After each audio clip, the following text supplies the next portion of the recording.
Sir మీకు 5 నిమిషాల్లో payment చేస్తాను సార్. ఇప్పుడే షాప్కి వెళ్తున్నాను. తమ్ముడు సారీ తమ్ముడు.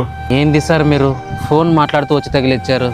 అయినా డ్రైవింగ్ చేసేటప్పుడు ఫోన్ మాట్లాడతాను సార్, అది మీకే ప్రమాదం. తమ్ముడు నన్ను క్షమించు తమ్ముడు. ఇద్దో ఈ డబ్బులు తీసుకో. సార్ ఫస్ట్ ఆ డబ్బులు లోపల పెట్టండి సార్, చిన్న డ్యామేజే కదా అయ్యిండేది.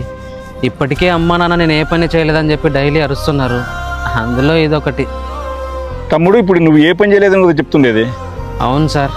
సరే ఈ అడ్రస్కి వెళ్ళు, నీకు పని తప్పకుండా చెప్తుంది. సరే సార్.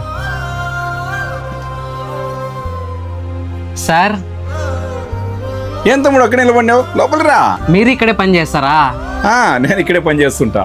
ఇక్కడ పని నాకు ఖచ్చితంగా దొరుకుతుంది కదా సార్? ఏం తమ్ముడు అలా మాట్లాడతావు? ఈ షాప్ కంట్రోల్ మొత్తం అంతా ఓనర్ నా చేతికి ఇచ్చాడు. నువ్వు జాయిన్ అయినాక ఓనర్ తెలియకుండా డైలీ ఓపెన్ చేస్తుండాలి. చేస్తావు కదా? ఓనర్ తెలియకుండానా? నన్నేం చేయమంటారు సార్? ఏమీ లేదు, మధ్యాహ్నం ఇక్కడ కస్టమర్స్ ఎక్కువ వస్తారు, అప్పుడు ఓనర్ ఇక్కడ ఉండడు. సగం కస్టమర్స్ అందరినీ ఎదురుగ్గా మనకు ఒక షాప్ ఉంది, అక్కడ పంపించాలి. చేస్తావు కదా? సార్ ఇందులో మీరు తప్పు చేసేది కాక నన్ను సపోర్ట్ చేయమని అడుగుతున్నారు కదా సార్, ఇది మంచిది కాదు సార్, నేను ఇలా చేయలేను. తమ్ముడు ఒక నిమిషం.